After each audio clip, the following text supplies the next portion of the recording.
Big बॉसच्या घरातील एक नियम खूप महत्त्वाचा आहे, तो म्हणजे दिवसा कोणीही झोपू नये. पण घरातील मंडळी टास्क नसेल तर झोपताना पाहायला मिळतात. आजच्या भागात पंढरीनाथ कांबळे व घनश्याम यांच्यात वाद होताना पाहायला मिळणार आहेत. घनश्याम व इतर सदस्य झोपलेले असताना कोंबडा आरवला होता, म्हणून पंढरीनाथ घनश्यामला येऊन म्हणतात, तुला लाज नाही का वाटत? घनश्याम म्हणतो, कशाची लाज? पंढरीनाथ यावर म्हणतात, आपल्यामुळे कोंबडा आरवला आहे, तुला त्याचं काही वाटत नाही का रे वेड्या? यावर घनश्याम म्हणतो, मी झोपलो नव्हतो.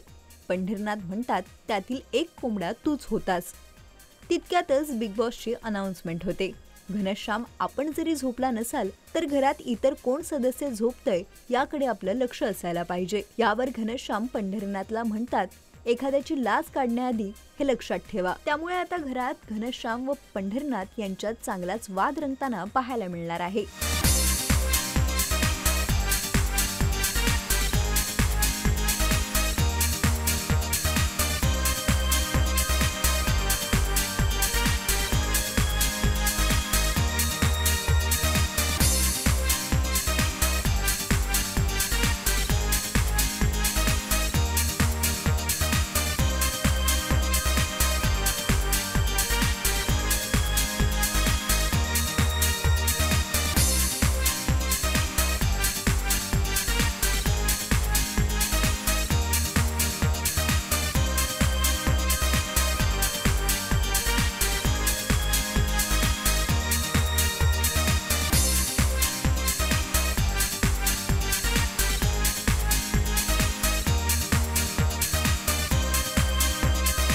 मराठी चित्रपटसृष्टीतील लेटेस्ट अपडेट्स आणि गॉसिपसाठी आमच्या चॅनेलला सबस्क्राईब करा आणि बेल ऐकन दाबायला विसरू नका.